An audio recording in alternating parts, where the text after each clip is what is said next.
Del Taco. They got a new thing called It's Del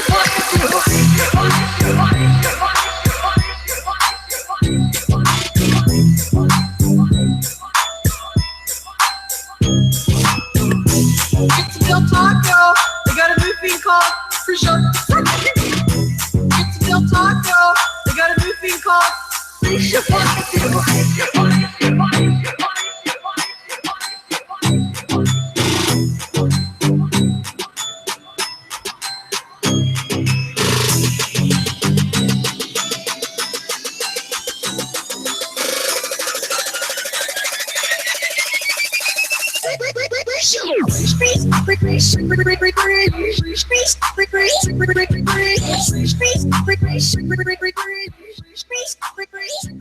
Welcome everybody.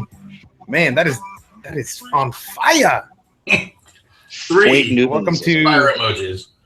Welcome to tonight's Plumes of Hazards. I am Mass Blast, just got his power back on 09. No. Yeah. Fubaka and the Angstful Vapor.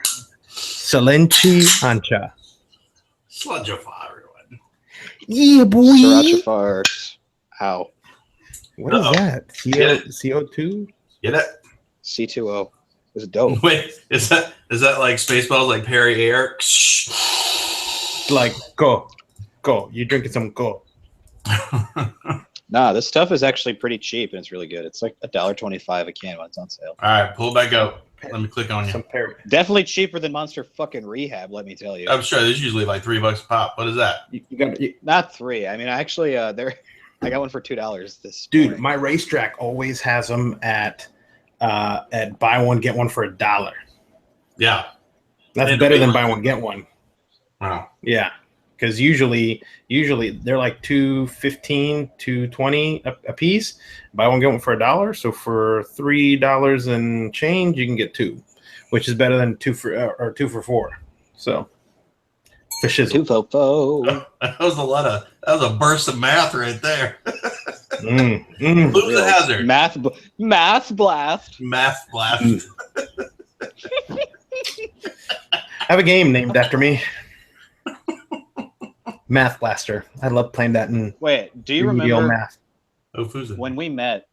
When I met you, Mast, I think I asked you if your Mhm. name was a video game. Was it from the video game or the Dylan Francis song? Because it was around that time that he dropped that track, Master Blaster. Or Master Blaster. Yeah, Or wait, Yeah, or yeah. I always just assumed It was hot. the Thunderdome reference. Who runs Vaportown? True. Maybe it's a little sprinkle of all of them. Wait, you mean like that, right? A little sprinkle of all of them. Yeah, you can see my No, little sprinkle of all of them. From Salt Bay City, Utah. that's right. For reals. What's happening, y'all? How you guys Not doing? much. Did anything happen to your casa there down there with the power out? Nope, just regular old afternoon storms in Florida. Right. Lightning and shit.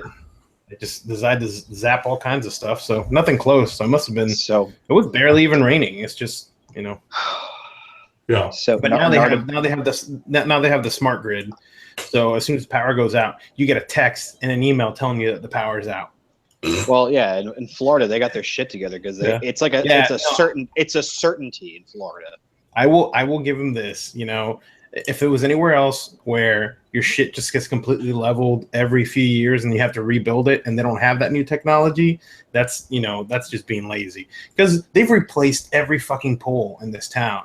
All right. And most of the stuff is running underground now. And now you have all the smart meters and they can tell when your wife turns on the big Gigantor, they monitor your whole power. They know that they got to transfer the grids over. My neighbors, you should see his fucking meters glowing. There's like a 400-pound woman that lives over there. Wife turns on what? His name is Gigantor. The Hitachi is called Gigantor. AC powered, son. That's right. What's his name? That crazy UK guy that I subscribed to on YouTube, Photonic Induction. One of his early videos, he overvolted the vibrator. AVE did the same thing. He took apart a Hitachi, I think, a while back. Yeah. Yeah, No, it was just like it was just like a standard like vibrating dildo. I think he ran it to like 20 volts. I think, but it's pretty neat. Died, I mean, it died much sooner than they thought. The storms down here are pretty predictable. Lightning's gonna fucking hit something. So what they do is it's actually pretty neat. FPL will send trucks out to certain parts of the city. Florida Power or something.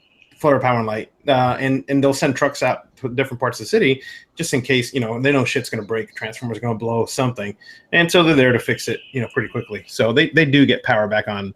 When you get the text now, it tells you how many users are affected, and then getting power back on. They'll say give you a ballpark, and they're usually pretty close to that. So not bad.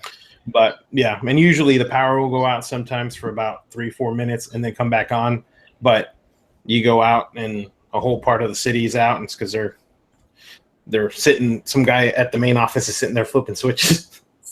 So yeah, I mean down there, your surge protector is probably super necessary on pretty much everything. Huh? I mean, if you're toggling like and I mean, they're to the point to where I always tell people you're not going to arrest Lightning.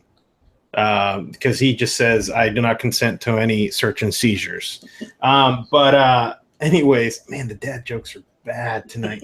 Sorry, it made me laugh. No, I mean, lightning will fucking jump, hello, air gap from cloud to ground, ground to cloud, or from Jesus to his finger. But no, if lightning hits your building, A, you're going to have a big ass hole, or your house. You better check that shit. It's going to be on fire.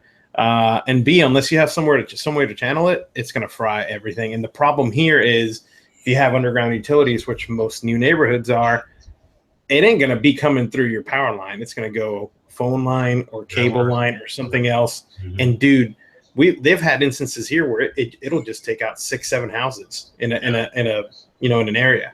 And unless you have a suppressor that does, now the power company does sell a service where you got to read the fine print for the insurance money, but they cover all your big appliances, which, the biggest things that take the hit are motors, your refrigerator, your AC, stuff like that. So, but your electronics, your electronics, you better have a good battery backup.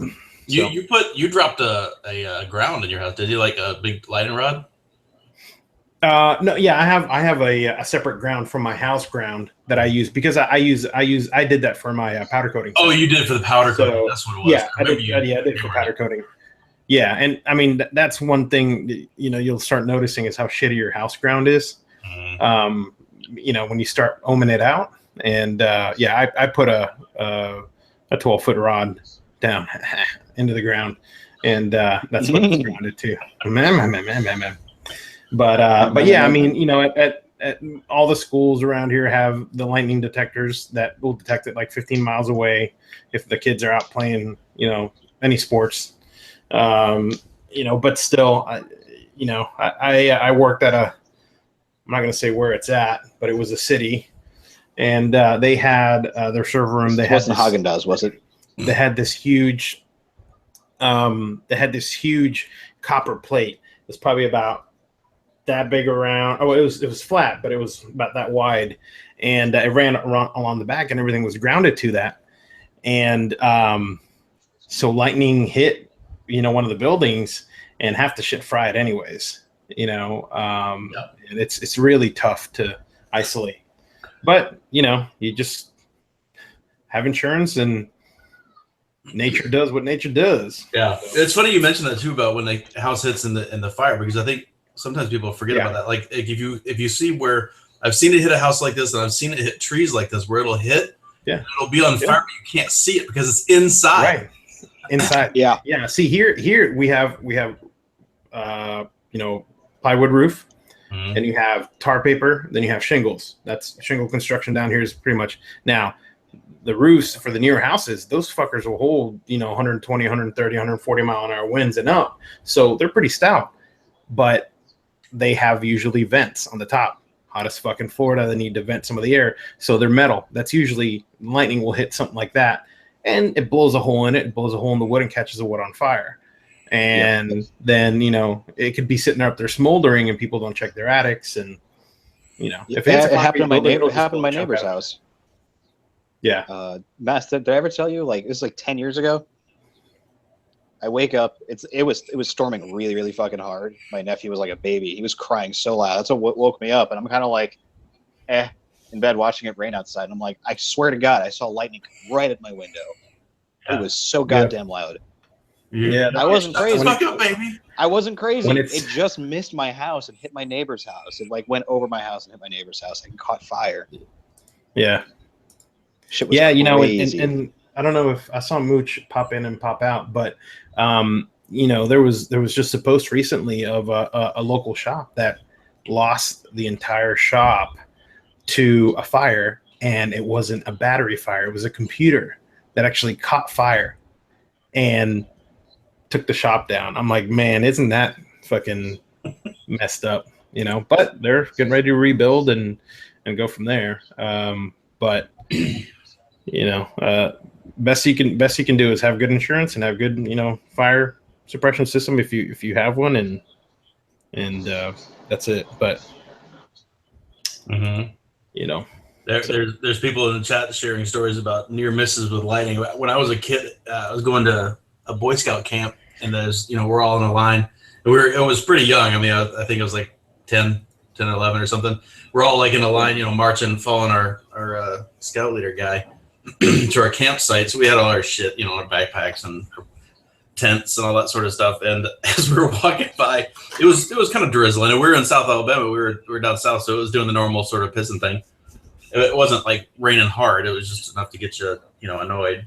But about 20 yards down the trail, all of a sudden a big tree just got popped. Just went whack, like right in front of us. Yeah. Everything just kind of got grayed out a little bit, and all the hairs, on the back of your neck stand up. And I'm sure we screamed like little girls. I'm sure that happened. Yeah. I don't remember that part. I'm sure it happened. Yeah, but you remember, like, dude, the sound. I mean, I've had lightning hit.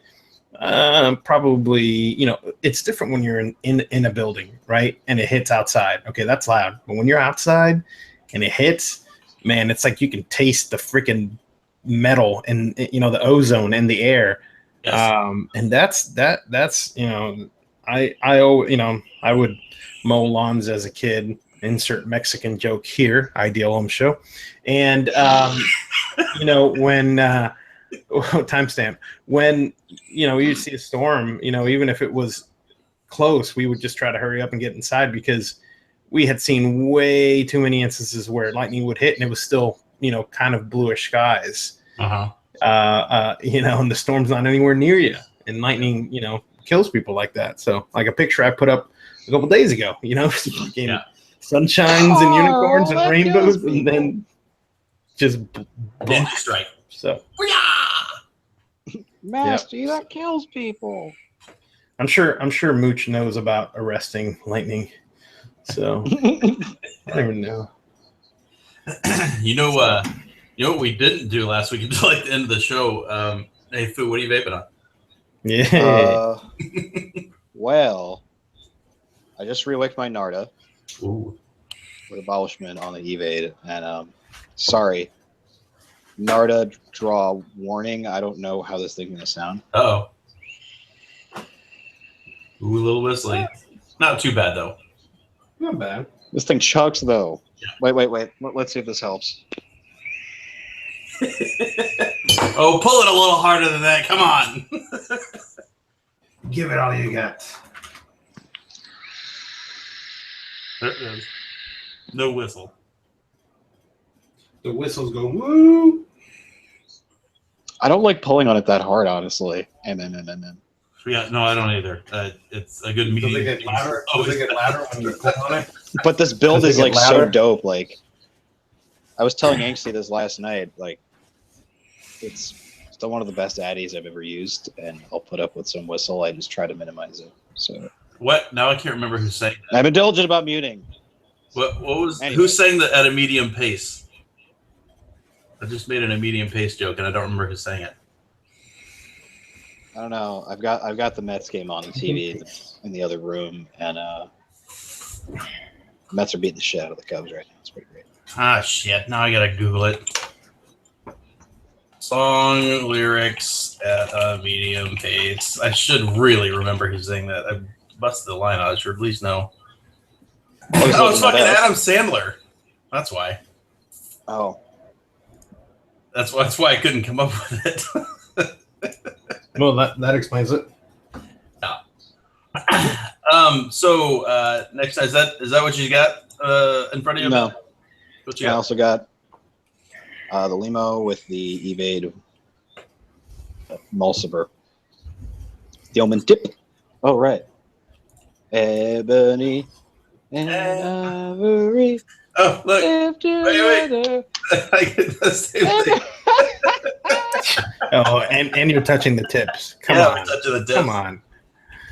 I mean, that deserves. Actually, a that deserves. Here, do that again. Do that again. Touch the tips. Well, let me click. Telling me no. My body, but my body. It's better with this face. My body telling me yes. Yes. Oh man. Anyway, I got limeade and bedding in here. Limeade It's is good. Perfect. It is good squonked. It's Mhm. pretty good squonked. On the limo. Limo. Yeah. Yeah. Yeah. Yeah, boy. Yeah, boy. All right. What else? Anything? Ooh. What else? He's pointing. Oh, me. Yeah, you dummy. Yeah. So as per usual, there's always the Dia and the Rail Cracker and the Narda and the Bell Cap. And then the also usual abolishment and the Billbuck Triple. I do have two more things that I've been testing this last week or week and a half. Last week I think I mentioned the Haku, and it is sitting on my old Evo that William very kindly sent over, and I actually kind of dig it because on the raised 510 it actually kind of matches up there a little bit. It looks kind of cool. Kind of looks like a barrel. Kind of dig it. So the Haku, we'll talk about that in a little bit. And the other thing I've got is also Williams freehand. I have got the Soul S by Van and Del Designs. So the Soul S is in here, and I vaped it a little bit dry. Hey, look, you can do that with Kanthal. It's amazing. I made it a little bit dry, and I did that so I can show you the deck in a little bit. And also there's a reason why it's a little bit dry, and I will go over that in a minute too. But that's those are the four things I got set up. Masty, you've been running like crazy. You got anything in running? Say what? You've been running like crazy trying to get back there. You got anything in front of you? No, I do not. Makes sense. Is that a newer Dolphins hat? No, I mean it is. And now they're talking Yeah. about fucking going back to the old logo, which I'm fine with because I think this looks like a freaking whale. But No, I would say that the hat looks relatively crispy. That's why I asked. yep, it's the salute the troops version. Got the camo on top. Yeah, little digicam. Motherhead says, I always call him mom head. Motherhead said that Haku looks like an RTA on that setup. Really? I didn't think it looked. The Haku, I mean, yes, with the 510 thing or whatever. The Haku itself is actually slightly shorter than the Narda with a bell cap on it. I checked that the other day. Works well. We'll talk about that in a minute. Unless we'll talk about it now. Food, you want to go? Do you have anything to lead us off before we get into our special segment at the end of the show? Leader. Me? Yeah. Do you have anything you'd like to start with, or I can start with something? Yeah, you start. I actually remembered that I had something, and then I forgot, and then I remembered again. It was actually a very funny piece of hardware I was shown today. Yeah. Yeah, let me go. Are you going to show it on your phone? Oh wait, you want to tell them why you're not in your normal hole? The layer is getting some work done on it. True. Not like a facelift or anything, and like some electrical work that's been needed. I can do laundry though, so that's cool. That is cool. I know you said you were having some power problems or something down there too. Well, I had off and on, like early spring. I also like had a pretty big trip. I mean, I changed it out since. But yeah. But there's no bug spray up there.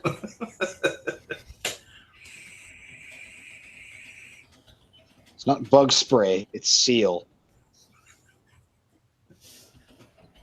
Okay. Actually, I think I what's that? Go ahead. Oh, here it is. This is a Vaporify device. Yeah, I've seen that little guy. So the general consensus is that this thing is a pregnancy test. It looks a little like one. That's true. Yikes. Dude, should I get one and pee on it? You should totally be. No. For the lols? I haven't tried one. I hear from those that are big in the Nick Salt thing that they're big fans of it, though. That's one. Yay. Anyway, moving. Moving on. I I think I said this last week. Put in the books. Yeah, I think I said this last week, but in case I didn't, we did move. We said this last 2 weeks, so I'm gonna say it anyway. Justaddnick.co.uk has got our juices over there now. Yay! Yes, hooking up the peeps overseas. Mm-hmm. Seems like it's good. I know we've been starving, but so there's that. I did have a little bit of vape mail this week. I got a little box just came in today, which you can't read there. Oh, I should cover that up. It's from Narmans. Inside of there is this really cool cap. This black Ultim awesome cap, but it's the old school, original style, which I actually really, because I bought the slam cap one. But the flat style is just, it's the way it is. That's the way it's to be. And I've got a mod coming in soon that is destined for. Can't wait for that to come in. Really excited about it. What? Sorry, they were talking about something else. So there's that little bit of vape mail. I also had this Soul S. So this is the thing that I was going to talk about. I do have a bell cap on here at the moment because, well, everything looks better to bell cap. From the bell. Yeah, boy. Come off of there. It is. I need to swap the O-rings out. I think I should put the original on there so you can at least see what it looks like. Oh my God, the drip tip's stuck in there.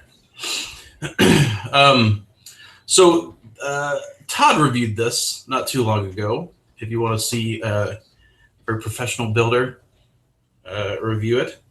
Oh my God, come off of that. There you go. And it looks a little something like this. It's a little curvy. I should zoom up. I should just zoom up. Yeah. And zoom up.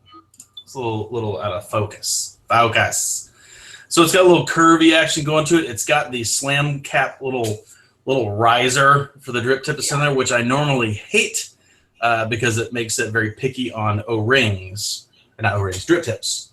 I don't know why I wanted to say O-rings there, but I did. But one thing I will note, as I'm switching around things, is the post-style Omen tips. Look really good on there. Look really good. So that's nice. Most of the time that, yes, I am wearing an old school pasty white boy shirt. It's look my mod.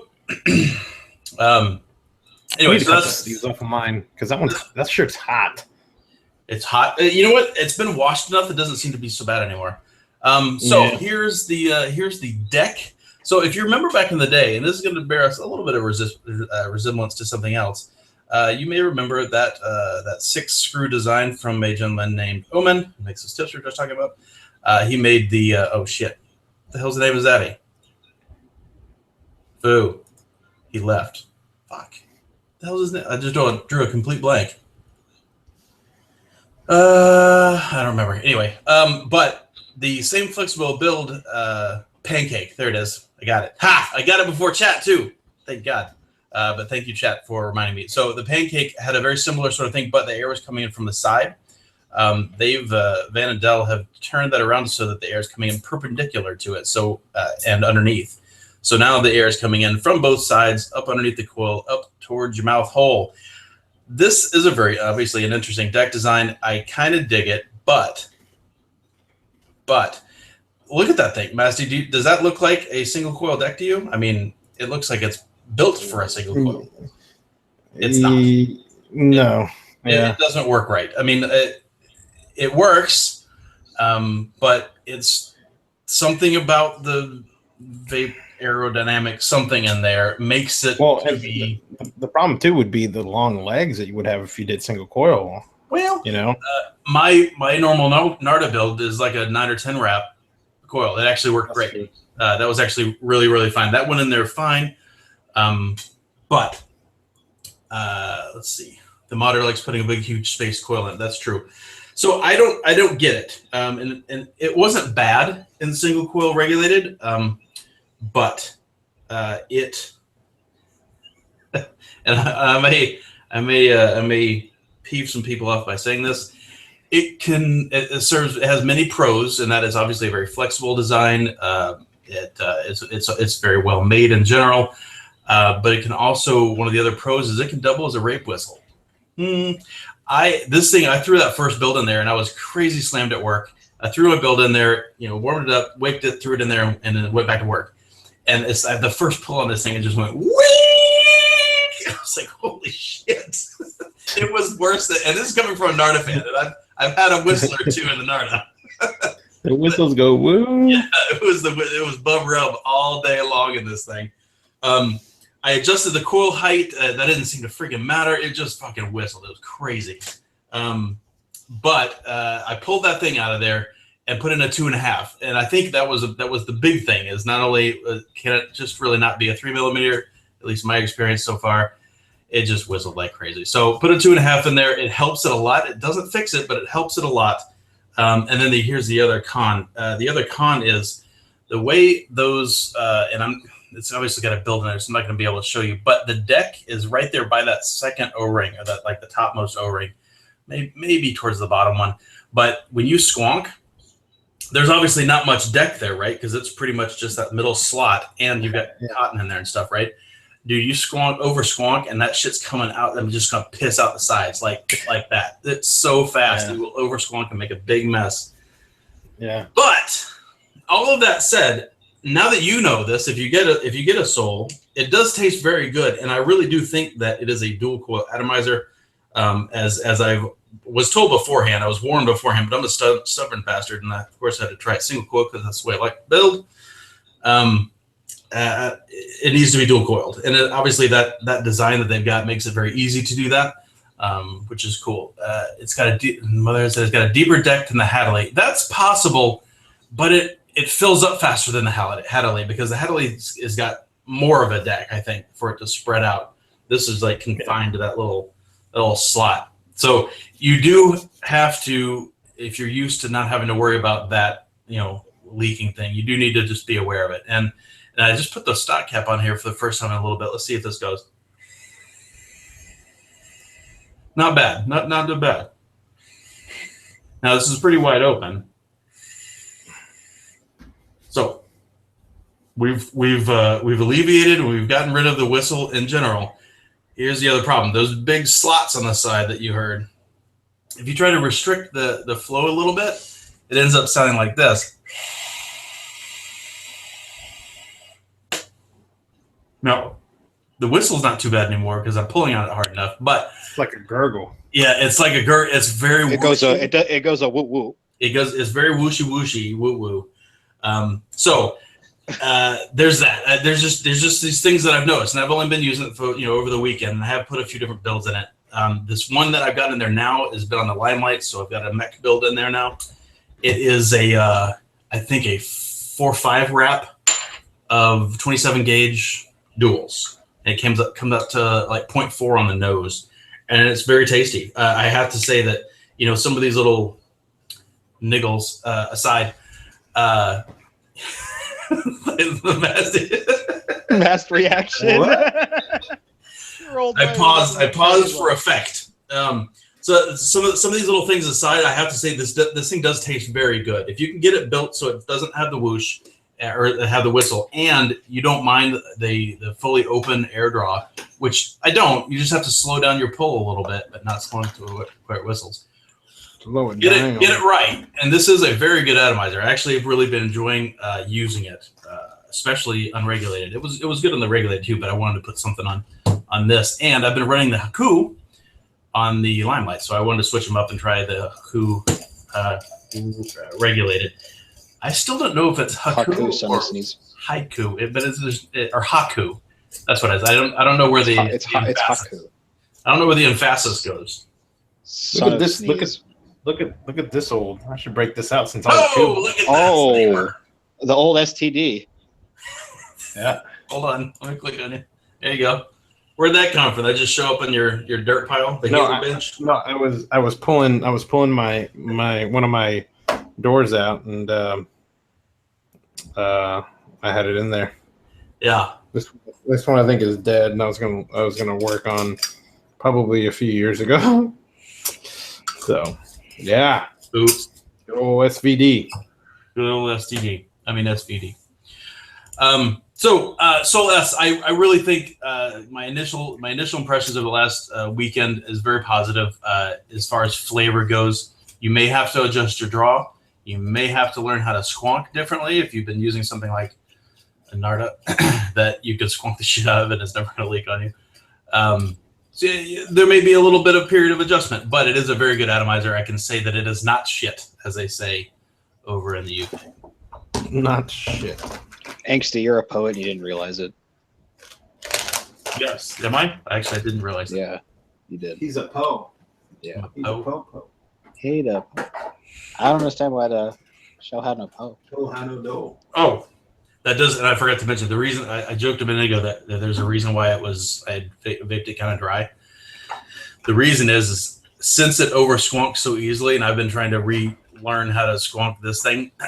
Like I'm always kind of like, and like watching through the air holes for the liquid to rise, and like stop. Okay, cool. So I've actually found myself dry hitting in this more than any other dripper in quite some time. The reason is because I haven't been able to squonk it and wet the shit out of my wicks. Because I'm scared about pissing all over myself because I've been using a lot of paper towels, that's for damn sure, and my shirt and all that other stuff. Ugh. Oh, so Chad just mentioned the Flav. It's another addy that's been coming out. It's kind of Narda-like. That's what they're talking about, the Narda-like things in chat. That's one thing that I really like about the Soul S and also the Haku is the fact that there's not a lot of branding all over it. It's kind of classy and simple and understated, which I appreciate. I don't really like to. I don't wear shirts with shit on them. Like if you see me normally, I just have a plain T-shirt on. Like just there's nothing on it. Like I wear. You don't have Affliction sleevelesses. No, there's none of that shit. Like I wear stuff on the show that's got either our logo on it or Suckmamod or Grim or some of these other ones for vaping. But that's just what I do here. most of the time. Dude, this is not for rent. I'm not going to pay money for a shirt that advertises your brand. That's stupid. Mm-hmm. Now I'm going to bet. Do I pay for my shirts? Of course. With our post up on it. Yeah, absolutely. It's fine. What do you mean? But then you can't be cool guy. Yeah, no, I can't. That's fine. I've got a lot of these. I'm too. Yeah, but you were given those at least, and you worked there. That was fine. Rip. Yes, Brian. Don't use your product as a big ass billboard. If your product looks nice and it works well, and people are talking about it because it works well, they are going to tell you what it is, right? I mean, that's what people do. At least that's what people do that are responsible human beings, I guess. I don't know. What else? I got some shit to talk about. If you have anything to talk, you butt in if you want. That's fine. Not really. But it's been kind of a dead week, twice for me.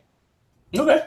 I do want to share this. So speaking of our iOS friends, the most adorable of that crew is Rick, who runs maker.co.uk.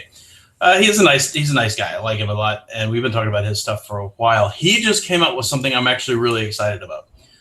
So we mentioned him a while back that he came up with some Squonker bottles, which is nice. They're the smaller in diameter size, somewhat similar in the size to the Super Softs. But he came up with something really cool, and I wanted to pimp it. And they're in stock, so that's cool too.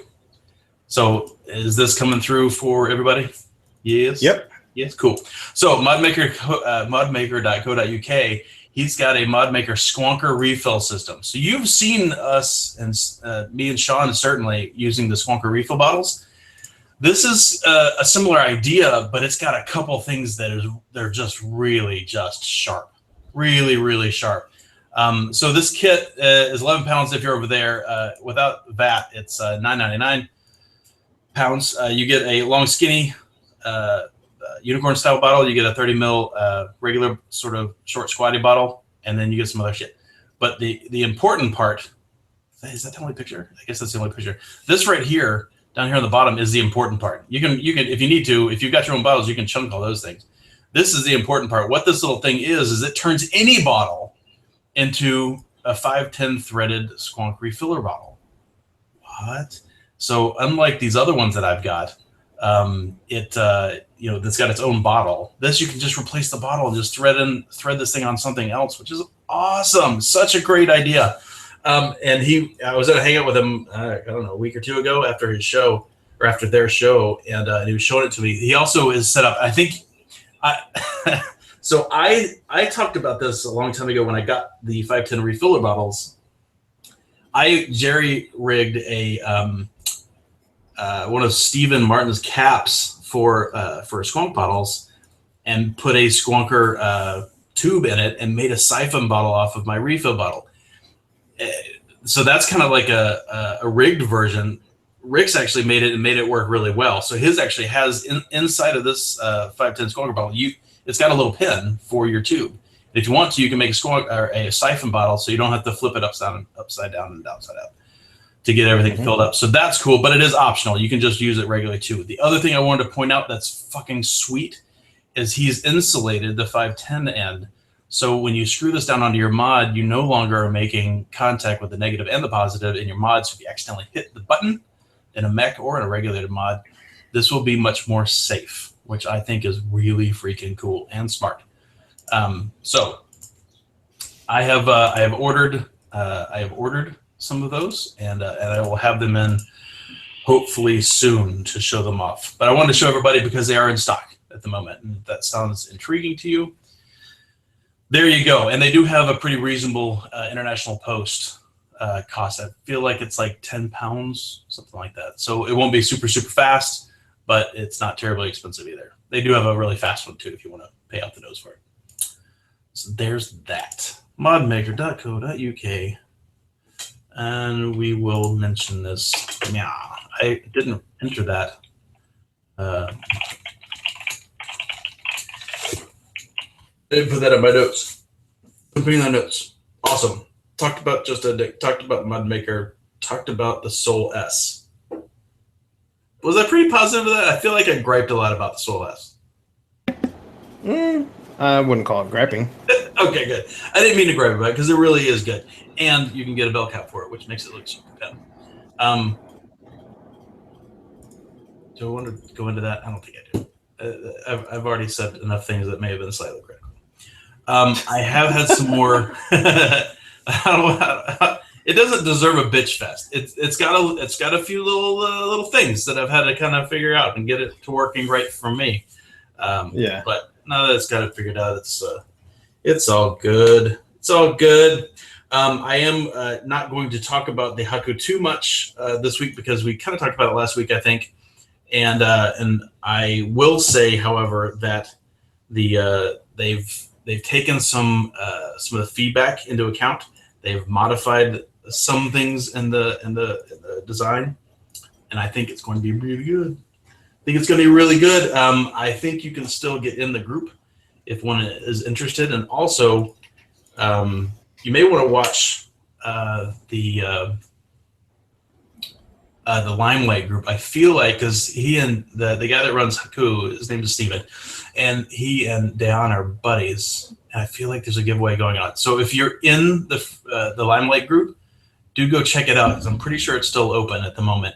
If you're not in there, I think they've closed the group until the giveaway's done. I think you had to be in there already. But there's that.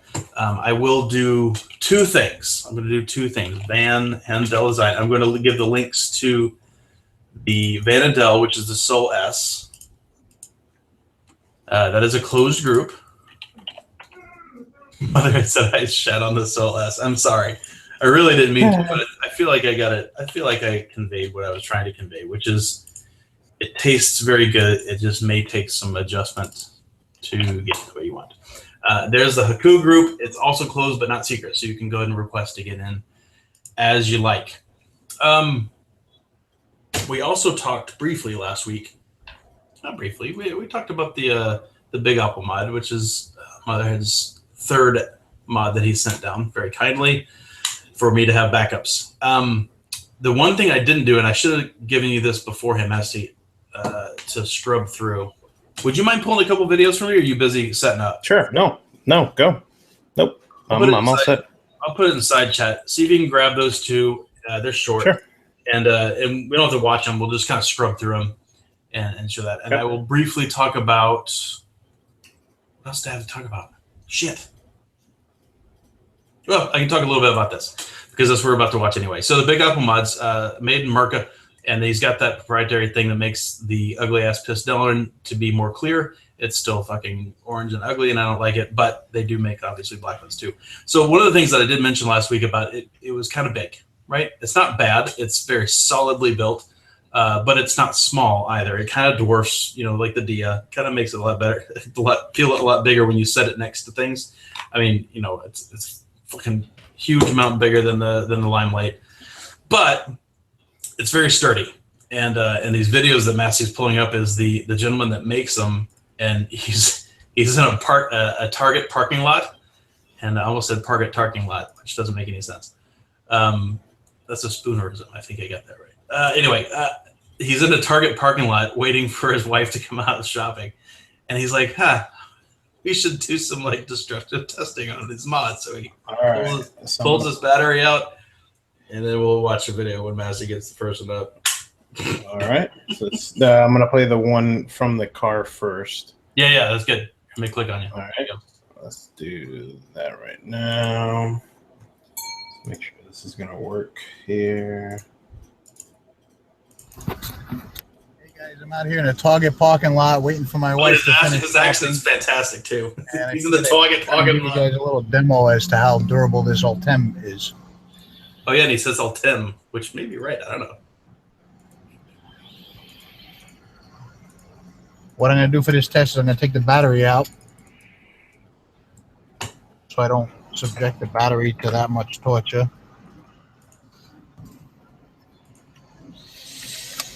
And what I'm going to do is I'm going to put a piece of tape on the Addy just so the Addy cover don't go flying and I don't got to go searching for it. Oh, God, the whole thing is awesome. It's so fucking ugly. What's that? What? Right, just a little piece of tape, not really to protect it, anything other than make sure the Addy don't go flying. They pull the let's see battery how out. durable this stuff really is. The rough part of it too. All right. Some people just drop their mods. All right, here we go. It's like 3 parking spaces down. Jeez. I love it. I mean, there's somebody that believes in their product, right? I mean, Let's try that one more time. Ooh, that one had a slide on it. Yeah, it did slide at the end. Like, it makes me pucker just watching it. Yeah. All right. Did he wrap up his Addy? He just put tiny a little marks. tape on the outside just to make sure the lid Don't didn't see go anything flat. cracked. Yeah, just a couple of scratches and stuff. So basically just scuffed it a Again. little bit. I mean, you don't have to do it. You can stop it. All right. You want to scrub it a little bit further?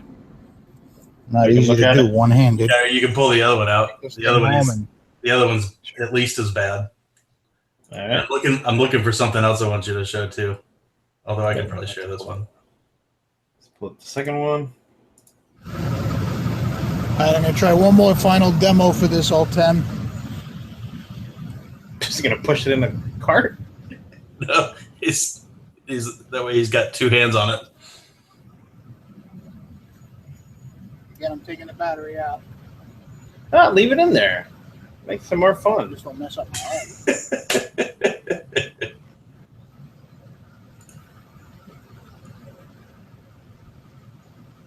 This will be a good test because it is hollow on the inside. So Yes, right. I mean, even though the tire is low psi around it, but still. Wait, what? Is that thing right-hand drive? Oh, I don't know. I didn't notice that. You could also be filming in a selfie camera. True. Again, no cracks. Nothing really happened. Let's put the battery back in. All right, so you can pop that. The other thing I wanted to show was this. I will share this one so the Massey doesn't have to download from Facebook.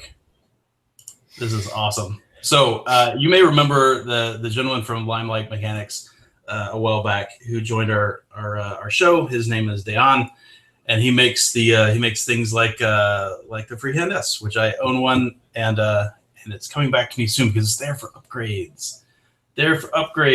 And he's got a model of this called the Gloom, and the Gloom is a Freehand S, except for it's made out of a poly rifle butt stock material, so it's like super angry hardcore stuff, right? He put out a thing a while back asking what he should do to test it, and so here I'm gonna turn it down a little bit, but so similar to the one we just showed for the Big Apple mods. Dan's like, all right, well, let's take this thing and friggin' put it under my tire and run over it. Ew, it's like you have to use a German car to run over your mod. It seems. Yeah. Yeah. So he does that. It comes out fine, by the way, with a couple little scuffs. But this is the other one. So this is Dejan 6 stories up. And he just drops it, just to see. Oh, wow. Straight on tile concrete. So what happened on this one is it bent the button a little bit. And yeah, it did tumble quite a bit. Yeah, and it broke one of the solders on the switch, on the MOSFET. Not the MOSFET, but the switch. That's not bad for 6 stories. No, it's ridiculous. That thing is, I mean, look, he's just wiping all the scratches off with his thumb. It's amazing. So he shows in the next one the fix. So he pulls it off. He basically, there's 2 screws on the top. You drop those out. He pulled the switch off, and he went to go fix it to rebend it in place. And he's like, man, he just put another switch on there, one little dab of solder, and it was back to vaping, like just in a couple of minutes. Pretty awesome. And I think this is the case with Big Apple Mods, and I know this is the case with Dejan. His stuff is warranted forever. Basically, you just send it back to him, and he fixes shit for, as far as I know, forever, even if you fuck it up, which is pretty cool. I know that I've actually, and I hate to say this because I don't want this to be like a promise, because this isn't a promise, but I know he has offered in the past to even send you a mod and cross it in the mail and shit. Like if you're known to him, I think he does that sometimes, which is cool. I like seeing customer service like that in our little communities. I think that's really cool. Yeah. I think it's really cool. All right, so that's things done. What else we got? I think that's it. Master, you got anything to talk about this week before you get into your thing? I had a picture of a new Addy. I saw some people talking about. It's a 30 millimeter dripper. This guy here, the Death Wish. Wait, hold on. Let me click on Death Wish. Death Wish. With the PP cap, and crazy setup. with the funky deck and. That's really weird. It's almost it almost kind of looks like a 16mm Addy style, like with all on one side like that. That's kind of interesting. Yeah, I mean, one of the top comments is, I take idiotic names for 200, and well, maybe Charles Bronson designed it. That would be the only way it's okay.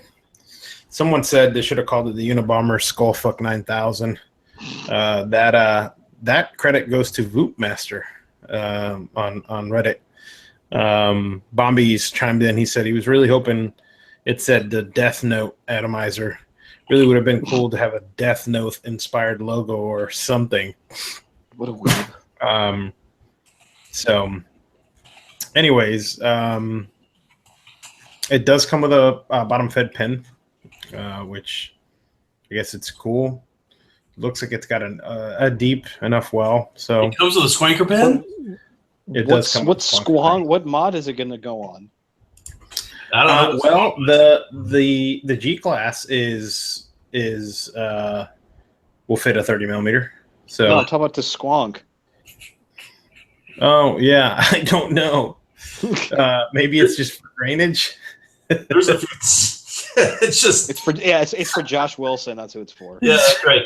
No, there's a couple of the dual. I think there's a couple of dual 650 Squonk pods that are pretty basic box, and they're kind of big. I bet. Didn't Lost Vape come out with one that was like a Rolo, but not? I'm not sure.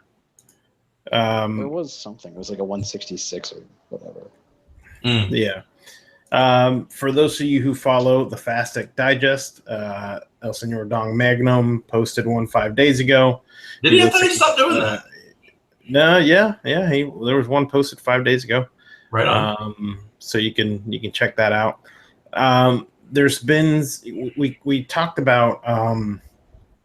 Let me switch back over here. We talked about Vape Northwest having the fire and stuff like that, and apparently there's been rumors swirling about them coming back, and apparently someone has sold the naming rights over to somebody else. That's weird. Yeah, so there's a thread that basically says I received an email response from a question to Vape Northwest stating that they should be reopening soon under new ownership. None of their posts on Reddit, the website, or Facebook states that they're under new ownership. He confirmed it via Facebook, blah, blah, blah. So, I mean, the guy is basically saying that they didn't come out and announce that it wasn't going to be them that was going to open back up, somebody else. But, so I guess he was trying to get the word out there that, when they do come back, it's not going to be same ownership, same management. So there's a rumor, and this is not substantiated in the chat. There's a question in the chat saying, "What's this I heard about Lars on ELR selling recipes?" If they're changing ownership, that's a little sketch. Yeah, sketchy things. And this was as of 4 days ago. Party 2501 did post in there. He basically saying, he understands the change, but don't really like that they posted here without noting that. I don't know whether this change is ultimately good or bad for Vape Northwest, but it's definitely a change. And I think it's something that one should be upfront about, especially, on a We're Back post. So I don't know. I mean, this thread is gigantic. I don't know what has come from this, but it's just, good to point out to people who may have purchased from them before. It might not be the same. Stuff may have been changed up. Yeah. And, it's tough when something like that happens, when you have a catastrophe. I mean, when you lose everything, you're trying to get back as soon as possible. Some of the things you might have to do is cut your losses and sell whatever, you have left to stay afloat. So, yeah, sure. I don't know if the name going with that or what, but yeah, so that's that. I wanted to cover another test by Mr. Mooch that he just recently did, and I'll pull up the image right now, and it's this guy here. And this is basically a cool accelerated cycle test on batteries. And his post pretty much states, hey, what lasts longer, a VTC6, a 30Q, or an HGG2? And these are plainly the results of just abusive life cycle tests of, these are all 3,000 mAh batteries. Out of all, the VTC6 was the best performer in the original testing that he did. But does it have a weakness? Is it a cell that it can't take the abuse? Blah blah blah. So he says, bottom line, the VTC6 started with the highest capacity, but the 30Q had the smallest loss of capacity after 50 abusive charge and discharge cycles. H2 was a loser in these tests, having the lowest starting and finishing capacity. And this kind of goes into, stuff that we've talked about. And see, when you have a charger like the ones that you have that tell you the capacity of the battery over the life, and this is why we tell people, replace your batteries. You're not going to get years and years out of use out of a battery if you are constantly using them. They are cheap. Throw them away, recycle them, get new batteries. And this is a perfect example why. So you can go through here and check this out. I'll post the Reddit link in chat right now. And that's really interesting. I haven't seen this stats yet, so thank you much for doing this.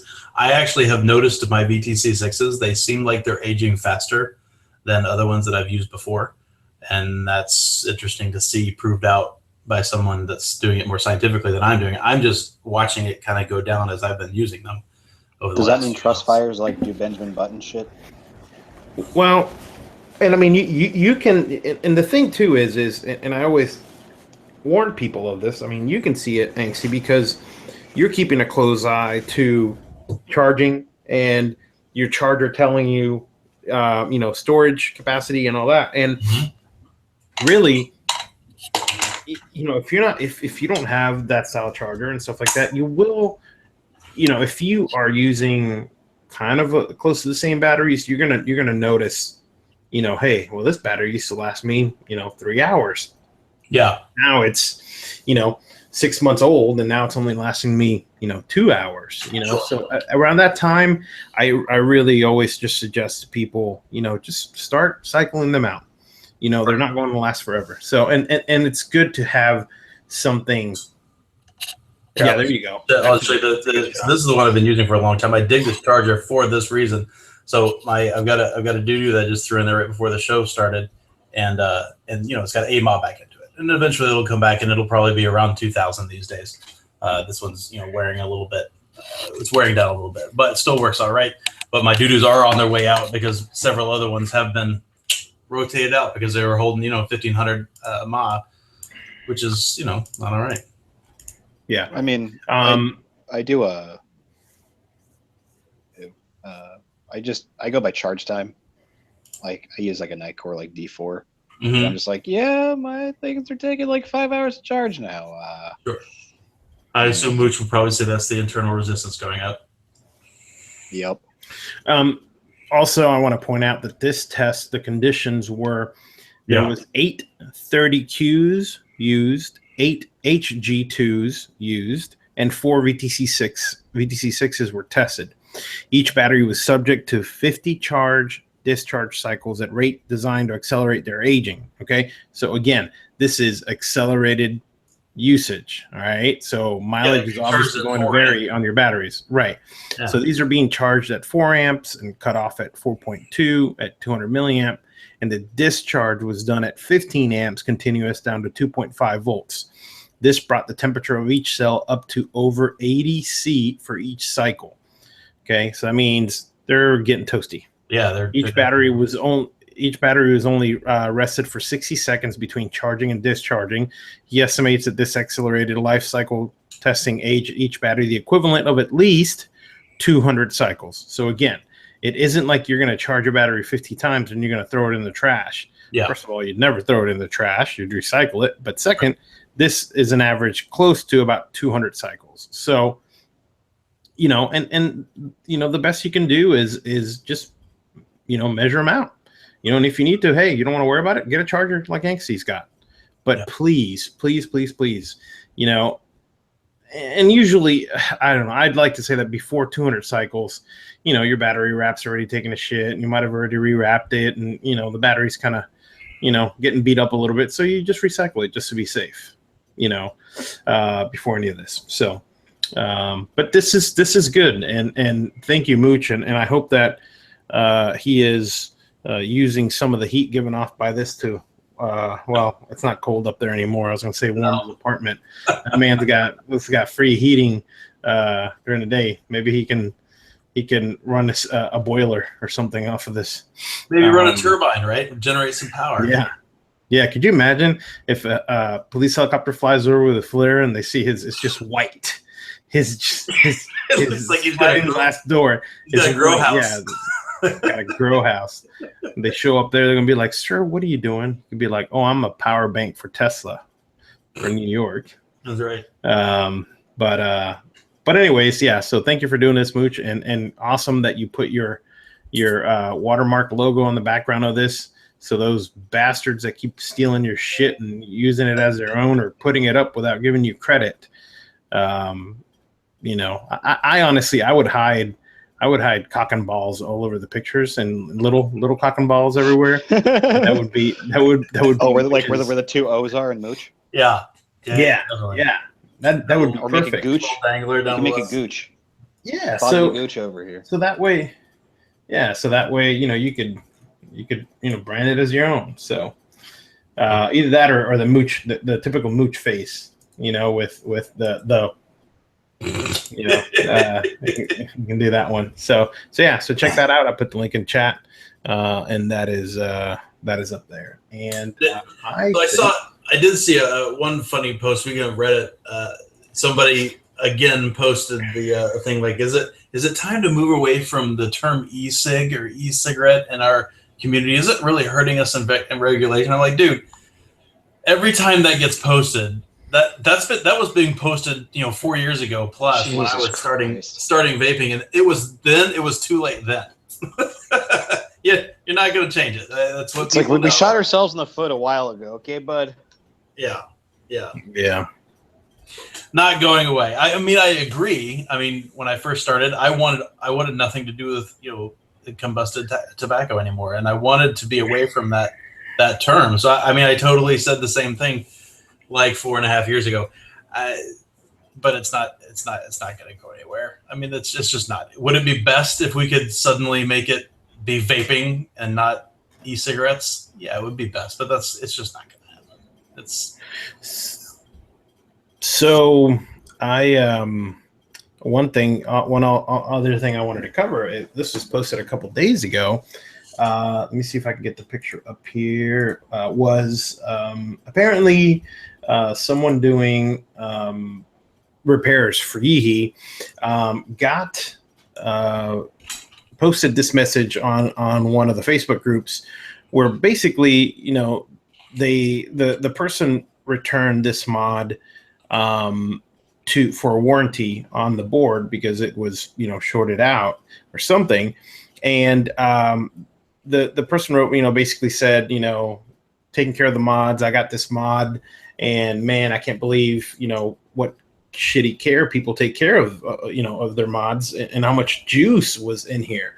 The leather on the outside was soaked. The inside was just full of juice, and so it was a mess. And so the thread on Reddit, I mean, you have people saying, I see no problem with this. If you can't take care of your gear, it's user error and should not be covered under warranty. Apparently, user Badger104 posted saying, warning, your Yeehee device will not be covered under warranty if there's juice in it. Because basically the person doing the repairs stated, if the next mod that I get in for a warranty repair that is full of juice, I'm not going to repair that. So there weren't any other pictures posted. It's just what you see. It looks like a screen cap from one of the groups. And there's a lot of people, making comparisons to cell phones. Oh, well, if I drop my cell phone in water, they're not going to, warranty repair. It's not going to cover that. And the Yeehee devices come with a 1-year warranty. Now, some of the things that I would be concerned with is, look, I have made mods that are sealed, okay? And people still find ways to get fucking juice in them and other things. Okay, if there is any kind of seam, if there I mean, basically, you would have to make a waterproof mod to, be able to keep a little bit of juice out of it, right? But people take care of your shit. I mean, you guys know from the past some of these mods that I've opened up that are like. Yeah, I mean, they look like juice in there. They look like an Arby's dumpster after they've been done cooking. And no, I didn't say a cum dumpster. I said an Arby's dumpster. Oh, Don't get it twisted. 350. And so, anyways, there's just a lot of gritty stuff in there in those dumpsters. But it's a shame because this is it's a $220 mod, and whoever's had it. It's just, has juice all over the outside. This has got leather outside. So that did probably interesting body, let's be honest. It's just interesting to see, the post. Some people are shitting on the guy who posted it because of, of them agreeing with, with how bad the mod is. Some people are saying, what I wanted to know is okay, where did juice come from? Right? Because it's either the 510 leaks, okay, and juice got on the inside, or the person is just maliciously dripping juice all over the fucking place, holding their mod sideways and not cleaning. And the one thing that gets me is that those SX minis, the G class, those things are freaking huge. They have a gigantic, top end. Where the hell's mine at? And like, if you drip some, it's going to land on the top. You just wipe it off. But it does have a seal around the screen. But so that was another thing. The thing is, if you like over drip or leak, right? If you don't clean it up properly, you can get under the Addy. Yep. There's the slightest space. And I think what some people were bringing up in that post too was, if you have a silicone cover to protect the mod, juice can then get in between the silicone cover and the mod and then push some of that liquid inside. So that's another issue too. And there was one where there was somebody posted and they said they had like a cheap $60 to $70 mod and it's been dipped in juice and it's been fine. And again, the person was asking, the guy who posted was asking about DNA boards. We know that Evolve does a conformal coating on their DNA boards, but I don't think that they would claim that they are waterproof. Waterproof. Yeah, they're resistant. Right. So it's just it's just a coating, but you still have tack switches that can get liquid in them. But yeah. So and the last thing I wanted to cover under news is kind of exciting. Eric and myself have been working on some cool for the Titan line, and check out these colors. Oh yeah, I just saw a post about that today. Yes, and that's just a small. I think I need one of those. And that is not paint, and it's not. I know some people do acrylics like this. This is straight up anodizing. It's a guy who specializes in doing this stuff, and that is anodized. Wow. So pretty cool stuff that we're working on. That green one's pretty badass. I like that green one. Oh yeah, yeah. And again, this is taken with a shitty cell phone camera. So the color's just popping. It looks awesome. What it reminds me of, So the hardest thing was to try to explain to people what you're looking for with anodizing. If anyone knows anodizing, it's nasty shit. It's nasty business. You know, there's chemicals, and you better know what you're doing, or you're gonna either blow yourself up or kill somebody or kill yourself with the fumes. But you know, back in the day, paintball guns, when they were anodized, man, there's some awesome paintball guns out there that have some crazy anodes on it, you know, and it's usually the splatter anodizing. So we've seen a lot of splatter stuff, but we wanted to have something stand out. So I think, you know, these are going to be pretty good. So I don't know what color range we're going to do yet, you know, or you know, if the deal's going through, but you know, keep an eye out on X1. Keep an eye out on Silverstein Vapor website for that style Titan. So. Right on. I actually, so the guys were talking about battery companies, and RTD Vapor came up, and that reminded me. I think that's the place that I used to get these batteries. And I don't if anybody's new, you may have seen this, and I actually don't know where the mod is at the moment. I have to go find it. But back in the day, there was a very simple neck tube mod called the Fortune, and they made a really nice, simple, classy looking tube mod. But they made a very small, limited number of very small mods.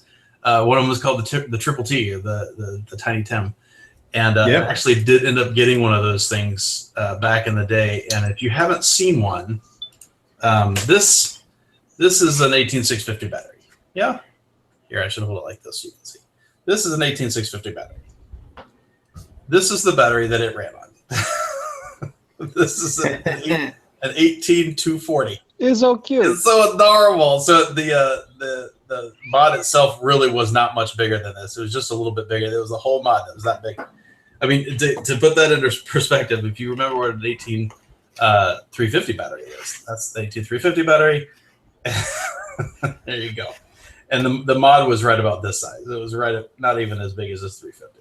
I need to go find that thing. I kind of want to put like a 1.2 ohm coil on a K-Fun and bust that thing out again. I should go find that thing. These batteries are probably toast. I haven't charged them in forever. They're probably garbage. In fact, they're so small. How small are they? They're so small that I had to get these things. The guy that sent me the Triple T sent me these little guys. You have to have them to put it in your charger. They're too small to go in a charger, so you actually have to line them up and stack it so that it'll hit the negative. And even so, it barely touches. Yeah, 18240, Kyle. I should go find the Triple T. That thing really was adorable, and it shockingly on that little tiny battery would run a K-Fun, chaining a K-Fun for like, I don't know, 30 minutes, something like that, before it started tapering off too bad. Do you remember you did your smallest setup ever with your Derringer? Yeah. On it. Yeah. I think there's a picture of that song. I think it might be on your Instagram actually. I may need to go find that. You're right. I'd forgotten about that picture. It really was. It was the whole setup. I mean, mod and Addy, everything was smaller than many Addies out there. Oh, do you remember that super short Addy height days? Yes, absolutely. Like, Masty still probably has his what the hell is that the stumpy one, the little tiny one, Masty? Yeah, that's the Low Pro. Yeah, I have it. Low Pro. I have it on my shelf. The Low Pro. Yeah. Yeah. That thing I did not like. Honeycomb. With the honeycomb through. Yeah. I did not like that one. It was all right. Yeah, it was good. Do you remember that though? If you remember, to get the Low Pro, they had gotten them in the warehouse, and it was like a mad rush and it was like 20,000 of them just gone overnight. It was ridiculous. Well, it was such a cool looking atomizer, and it was absolutely an interesting idea. It was one of the first very, very low profile Addies. Something that small. I remember it had the image was next to it like a nickel or something like that. It was fucking tiny. I think it was a dime. I think you're right. I think it was. Yeah, nickel or dime or something like that. Yeah. So. Yep. All right. So that's all I want to show. That so I had to pull my old battery container out to go find one of those old 18240s. I think I did a lot of research on it. They're not a very popular battery size. It was actually really hard for me to find what was safe to run on it. And I think I came down with kind of fudging the constant discharge versus the pulse, and I kind of fudged it a little bit. And I think I ran 1.1 ohms on it most of the time, and it was I felt like it was safe, like it didn't get warm or anything, but it always kind of freaked me out a little bit. Yeah, not much in there. Lasty, you ready? I was trying to like make some time there. I am.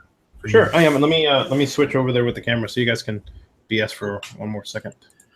Yeah, no problem. I'll have a little vape break. Ahmed, have you cooled down yet? You know you were uncomfortable earlier. Ish. I got up. I had to do a few things while we were live, but I just my last trip up, I threw in a window fan. I didn't sleep a whole lot last night, and I had an early day, so I think my body's like breaking down right now. I'm just like pushing through. Pushing through. Good. Ooh, I see. Yeah, it's so hot. Yeah, I'm like straight up like Napoleon Dynamite right now. Like what's his name, Pedro. I'm about to shave my head. It's so hot. It's so hot. It's so hot. It's so Vote hot. for Pedro. Master, I got you up. Presented mine. So you. Okay. Whoa, we just went wonky. Yeah, let's get back in focus here. Focus. There it is. That kind of. It's gonna be down low. So I'm trying to get the whole mat here. Yeah. Come on. I need to get a better stand for this thing. Okay.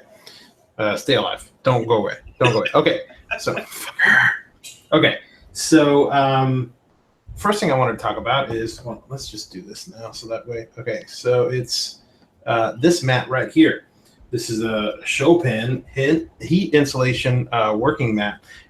So I got this off Amazon. It was $16, and the main reason was because Can you turn off of autofocus? Just turn it on regular focus. It should stay okay as long as I keep my hands in there. So No. it needs us to focus. Oh, cool. There you go. We can focus on That's okay. You got little workspaces up there. That's awesome. Yeah. So what it's got little areas for screws and any small parts that you have that you can put on here. You have a ruler built in. It's got the different spaces. This is indexed in, and you also have that down at the bottom side for screws. And it's pretty thick. I mean, you can kind of see that is. Oh damn. Yeah. That's like. So it's pretty heavy duty. Easy to clean off. Let's see. Bring your faces back. Let me bring us back in the picture. So, look at those adorable faces. So I bet you I can probably pull it up a little bit more. So, but anyways, really nice mat. Some of the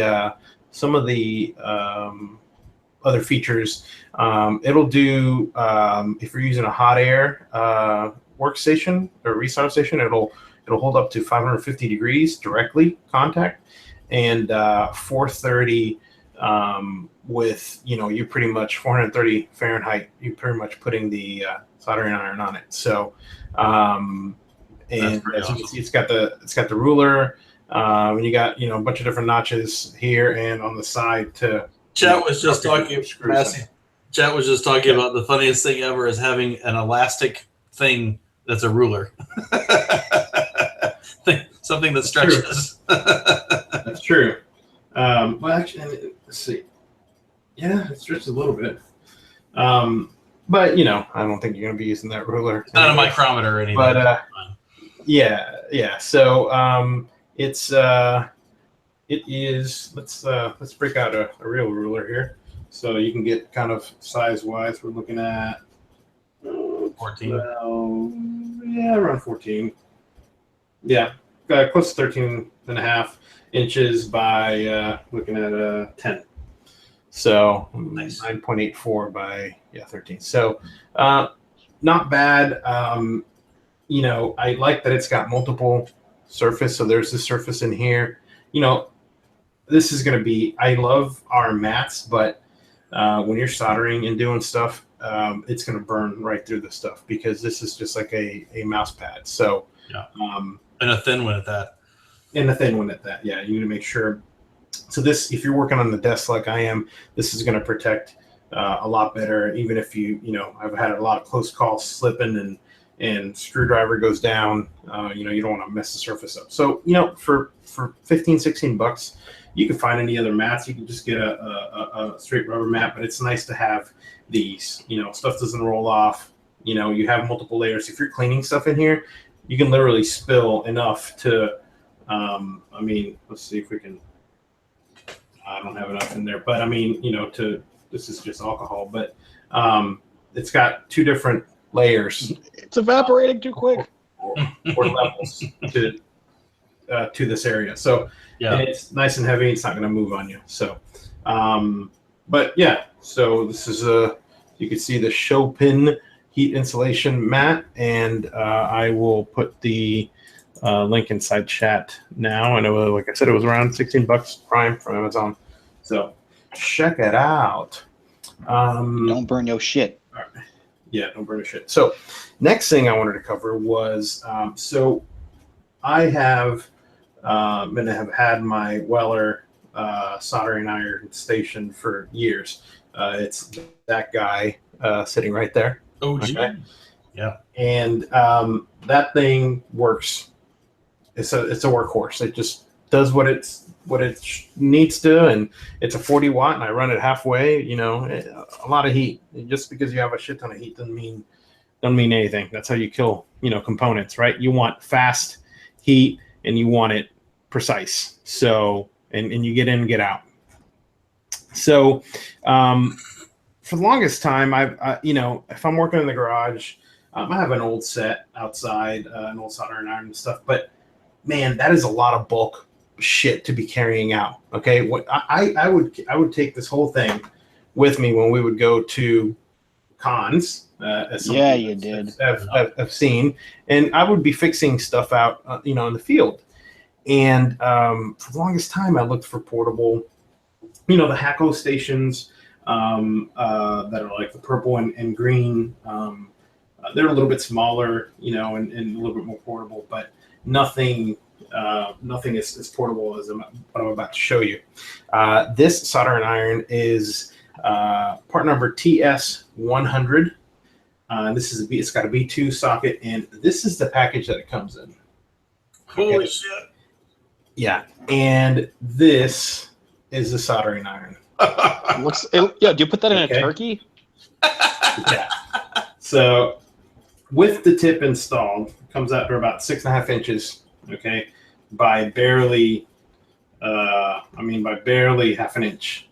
Okay, and soldering iron comes in this package, and I will pop this guy open, and I will put the link in chat now, so if anybody wants to see it,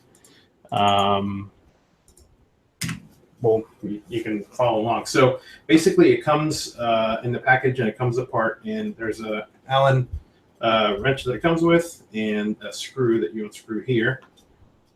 And this is how you can literally break it down to just this.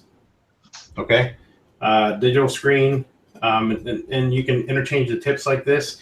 The tips are about $15, and they use a ceramic insert. So basically, heat is mostly here. So you can literally hold it down here if you wanted to while it's on, and it's warm, but it's not hot. Yeah, it's crazy how this thing works. So let's go ahead and put this What's thing it back powered in. by? So I'm going to show you. Oh, gotcha. So the cool thing there's magic. is this thing can be powered, okay, by any 12 to 24 volt supply or battery. So this can run on LiPo. You can use this out in the field. All right, so you can have an XT connector connected to a 3S LiPo and run this thing. Okay, I have it connected to this power supply. Okay, this is a 19 volt 2.1 amp power supply, and I'll put the link in side chat for this again. And I'm just doing that because obviously I'm here and it's plugged in. But if I was out in the field, you can have an XT60 connector to a barrel plug, and you can basically plug this in out in the field and run it off of a LiPo. Now, before I plug it in and show you all that, it comes with, in the back here, you have your power port, and you also have USB. This is firmware. The firmware on this thing can be upgraded to have newer modes, and you can put logos on the screen. You can customize it to whatever you want. This thing has an accelerometer in it, so if I plug it in and it reaches temperature and I set it down, okay, you can set it down. I mean, it's going to be hard to see with the camera, but you can actually, let's see if it'll. You can set it down, and there's space in between it, and it'll sit like this. Okay, you could lay it down. Now, as soon as you set it down, after a few seconds, or I think it's a minute, I'm not sure exactly yet on the timing, it'll sense that it's laying down and not moving, and it'll turn off. Yep, and it'll turn off. And as soon as you pick it up, it'll go, and it'll reach temperature. And we'll go to the chart here. I'll read you the temperatures. Basically, if you have it running on 12 volts, that's going to be a 17 watt power, and it'll reach 300 C in 40 seconds. Okay. The way that I have it running right now, which is at 19 volts, so this is going to be acting as a 40 watt iron. It'll reach that temperature in 15 seconds. Okay. Oh my God. Let's do it. Let's do it live right now. You see, that was another thing with my Weller. It takes forever for that sucker to heat up. So we'll plug it in. It needs bigger junk in the trunk, or like a bigger transformer.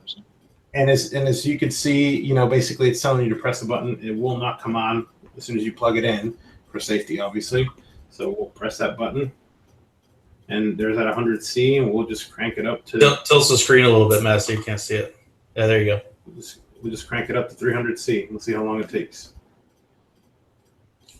Are you going to feel it when you think it's ready? That's too cool. That's counting right there. So it's already at 230, 270, 300. It's up to temperature. Jesus.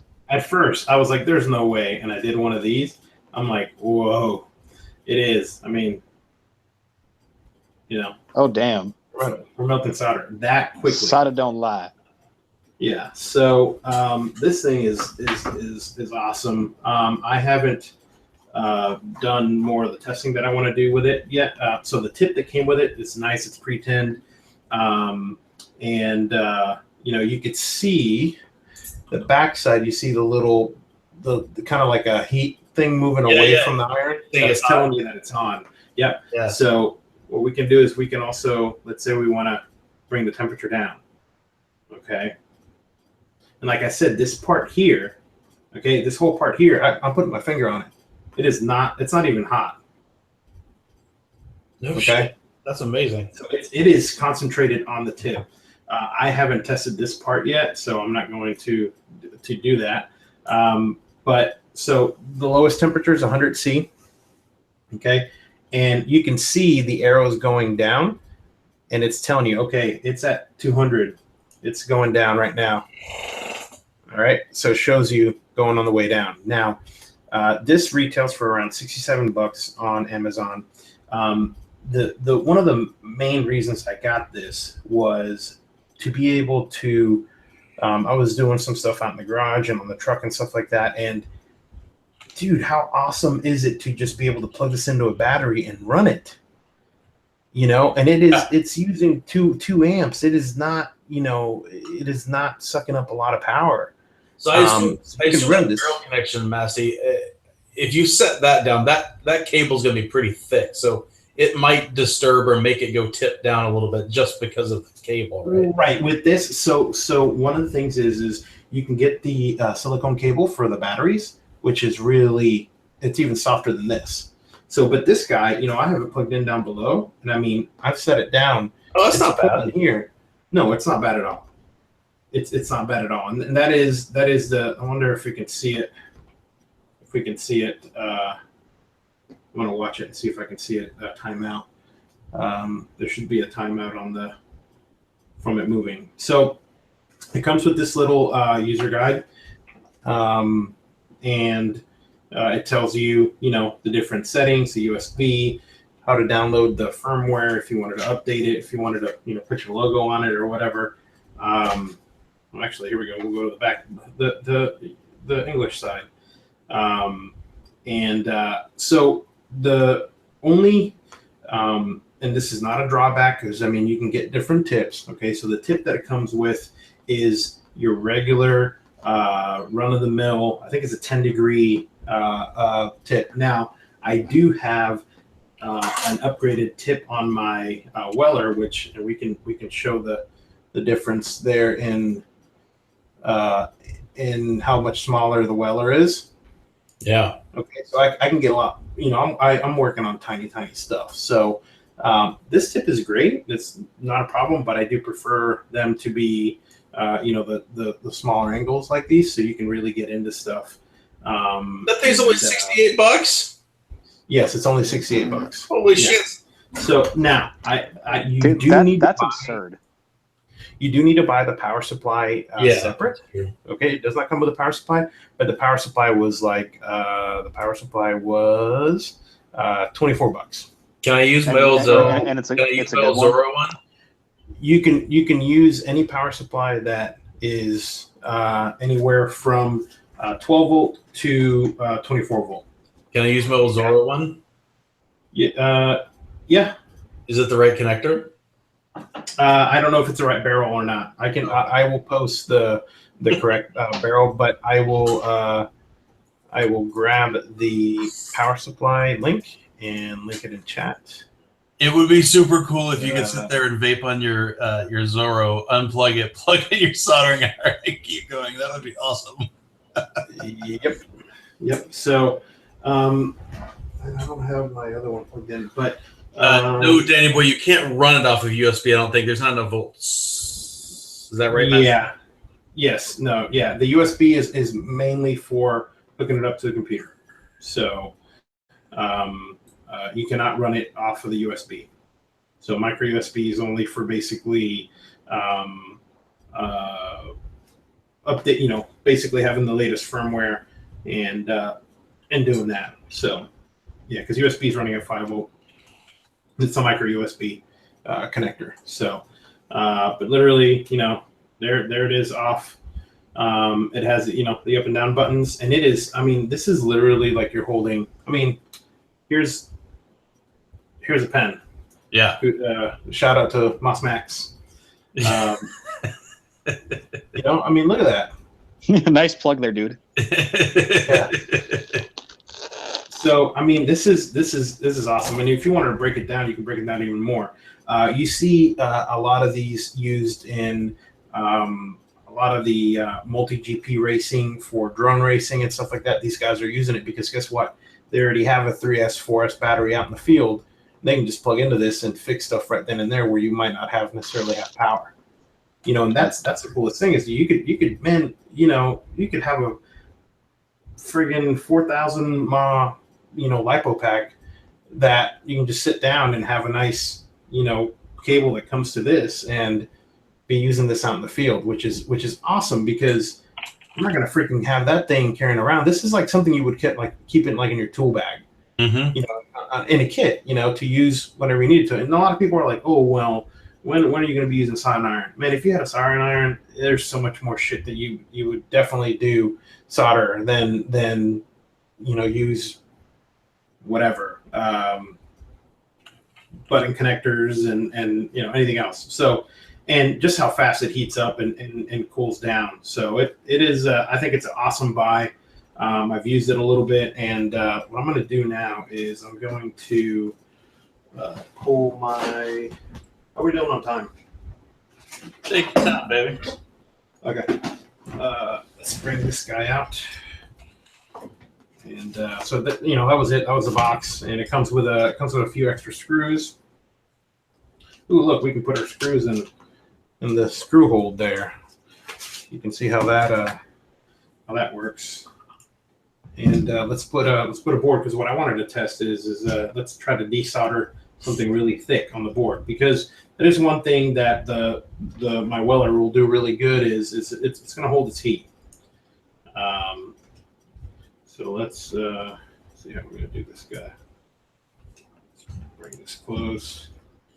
And, you know, here's another shout out that we don't, I haven't talked about in a while is Panavice, man. These guys, this thing has been through the ringer and still works great. This is a Panavice. I don't have the model number on this guy, but, you know, you really could screw these down. I have it, you know, set like this, and they just, they work. So, all right, let's pull that up. And hey, I need to work on this. Let's plug this guy in and let's turn it up to 300. Oh, watch it go! It's so fast. There we go. Yeah, it's fun just watching it climb. Like that alone. Yeah. It's like, oh, wait, you actually have to solder with it? I just like watching it go up and down. Yeah. We're at 300, so I'm not gonna be able to zoom in the camera here, but we'll see how it does with this big old. So this is coming from someone who is a total novice, right? So I'm not saying this is fact, but I think I've read in the past that the super fine tips are actually some people prefer the slightly more blunt ones like you got there because the tip retains the heat better, right? Yep. And like I said, I'm using my this has got a conformal coating. Well, let's see if we can chew through it. Yeah, there we go. This is a thick freaking, yeah. Look at there. Thick wire and the capacitor. See if we can pull this cap off real quick. I don't have my solder sucker here.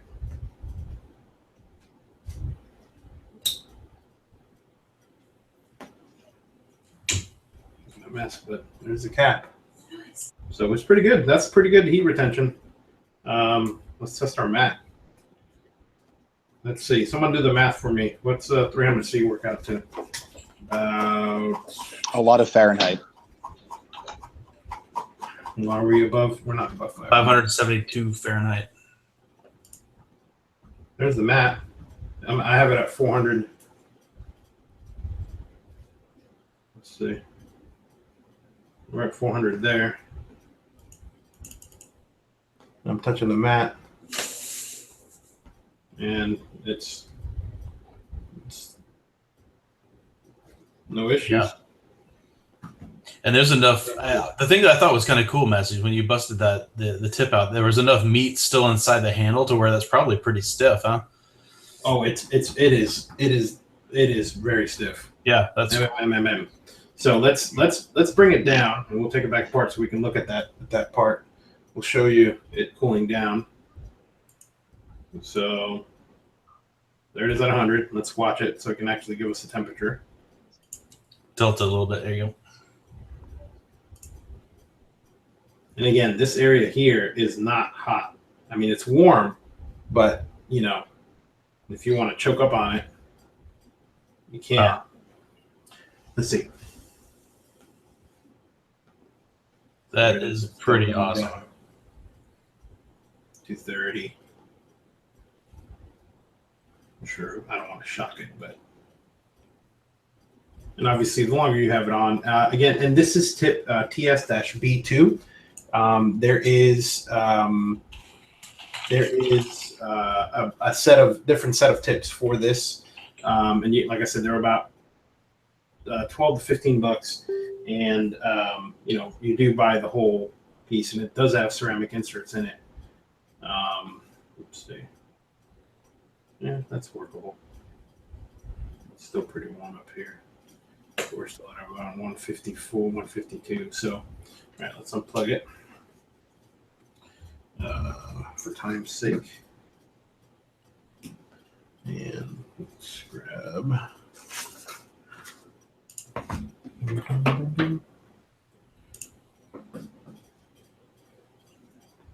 See, I'm not even used to having a mat that I can put my tools in to not lose them. So crazy. Yeah, because you can't feel. I mean, how well can you feel something that falls under the mat? I don't know. Yeah, you can feel everything. One way to find out. So, yeah. So, all right. So let's get. Dude, you just grab it with your hand. That's so cool. Okay, so there's the. It's got like a ceramic insert, and that's how much is in the inside of it. So it's pretty sturdy. That's what makes the connections. So snaps in, and so even if you had to change tips out, it's not that bad. You just let it cool down and swap over. I would say make sure you don't crank down on these guys too much. Versus changing the one on the Weller, you basically got to get a screwdriver in and pull this guy out, and they look. I don't have one out with me right now, but they go about this far. So, but again, every tool has its purpose. It's not like I'm going to throw this thing away because of that. You can really dial in the temperature with this, and it keeps the temperature, and it's portable, and it's not super expensive. Anything like this that's under $100, even with the power supply, it's a total for sure buy. Like I said, comes with the manual and nice little box, and there you go. That is the TS100 by UI Chan. Now, I will say that there is an older version on Amazon. This is the new and improved version, and I have heard that you can go on Banggood and stuff like that and find some like these that are clones. I don't know how much of a chance you want to give to that to save $10-15, but there you go. So nice tech time. Tech time has returned. Yeah, baby. All in. It's not that expensive. Like, why would you buy the clone? Right. Yeah, and I mean you're still paying quite a bit for the clone. So when I honestly I've seen the pictures online of people doing reviews for them and stuff like that, and when this box was in there, I'm like, what the hell is this? Is this just the tip? Right. Is this the instruction manual? I'm like, what the hell? And then I see this thing in there, and I'm like, holy shit, it's fucking tiny. And I don't, my hands are average, and I mean, this thing is, it's not, not anything crazy. And like I said, if you wanted to break it down even more, you could, pull the tip out and assemble it when you got there. So yeah. There you go. Very nice. Very nice. Well, everybody, thanks for coming by. Thank you for Lasty, obviously, for resurrecting Tech Time. It's been way too long. Thanks for everybody that came by to sit here and watch us talk about a bunch of shit. Yeah. Thanks, everybody. See you next week. Peace out. Peace out. Toodaloo. Wu-Tang.